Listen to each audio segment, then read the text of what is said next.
to talk about tips and tricks to packaging your freezer meals so that you can save space in your freezer and be able to have it work for any meal. Some people might say, oh, if I do freezer meals, I don't have enough freezer space, I have to buy another freezer. It's not true. I had a tiny freezer and we were able to fit meals for a whole month, plus ice cream, whipped cream, juice, all of it. There are ways to save space, and I'm going to tell you those tricks. First of all, use bags and freeze everything that you can flat. When you freeze flat and in bags, there are two benefits. You can stack them and they can just pile up high, and it just takes a little bit of space. It's not very much. You just get as flat as you can, especially your meats. If you have ground beef and you package it and you just put it in a ball in the bag, well, besides that it's going to be awkward and take up space and not stack, it's going to take longer to thaw out. When they're flat and you just want to set them out on your counter, or you want to put them in under the sink under hot water, or quickly defrost them in the microwave, it's going to be a lot faster if it's flat. I also like bags because I can put them in the microwave for a minute. Take it out. Let's say I'm going to do soup. That's a great example. I'm going to put this big thing of soup in for about 2 minutes, take it out, break it up. If it will break apart, then I can open the bag and put it in my saucepan and I can start cooking it there, but it speeds up the process a lot.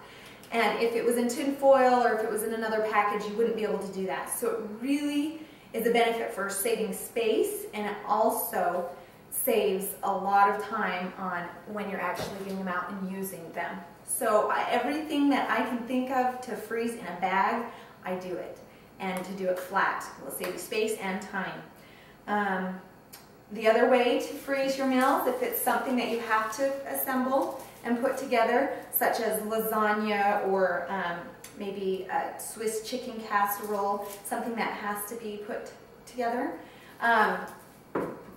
you're going to want, there's good ways to do that. You take your dish. You don't have to go buy any of the pre-made store freezer containers. You can save your money. You just have to get some heavy-duty aluminum foil. You're going to want to take a piece and make sure it extends over the edges pretty well. You know, press it in. If you need to spray it with your spray, go ahead. Now you're going to take another one and kind of cross it over the opposite direction. Okay, now you're ready to build your casserole. Okay, you're going to build your casserole. After you're done, you have enough left over on these edges to fold it over and seal it really well. And then you can also roll this over and seal it really well.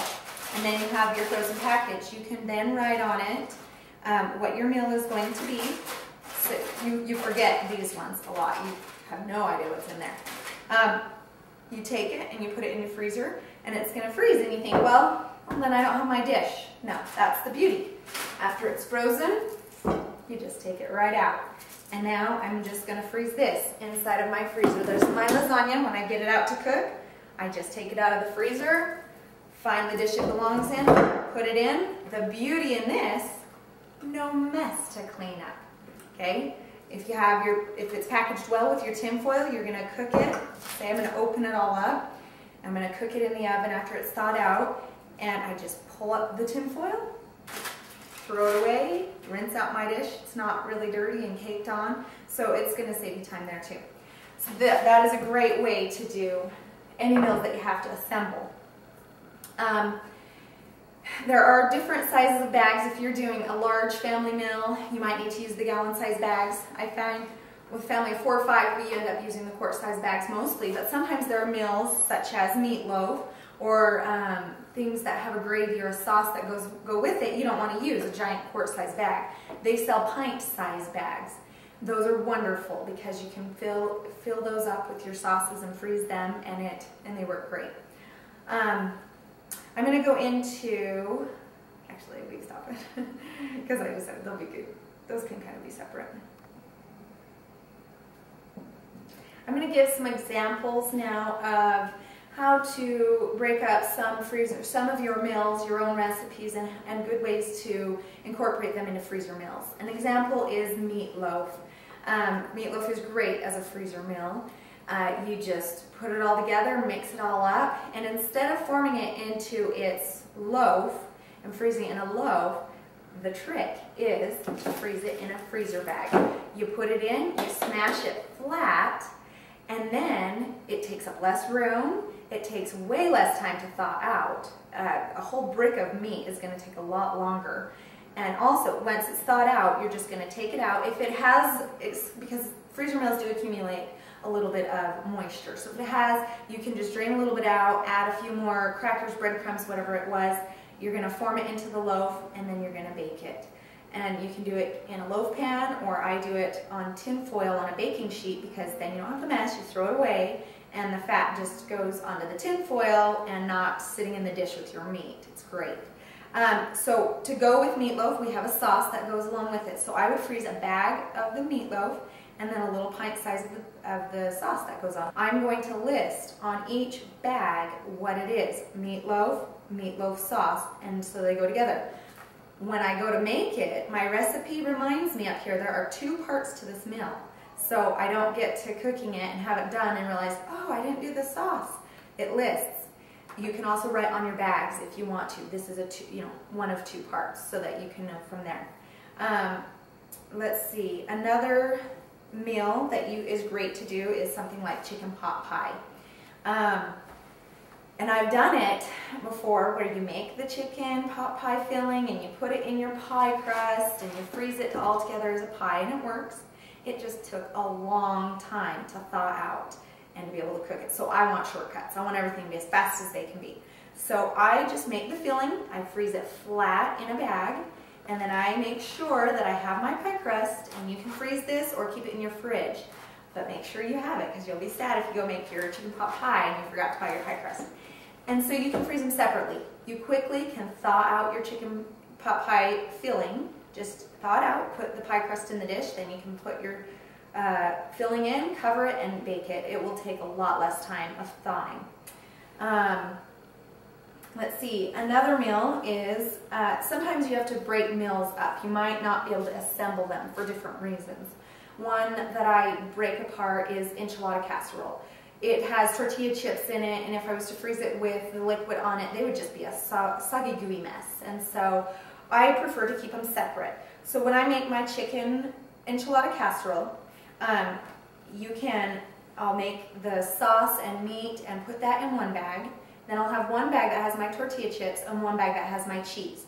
Those are my 3 parts to my meal. When I take them out to make my meal, I know I have 3 parts. I get them out.